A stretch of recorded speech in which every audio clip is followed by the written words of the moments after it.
खड़े होंगे बता दो। ये पाँव पे क्या हुआ? हाँ? चिकन का खाना भाई। अच्छा, तो यहाँ क्यों आए हो? क्या हुआ?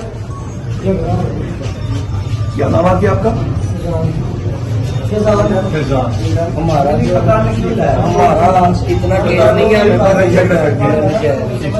वो क्या है? अच्छा, ये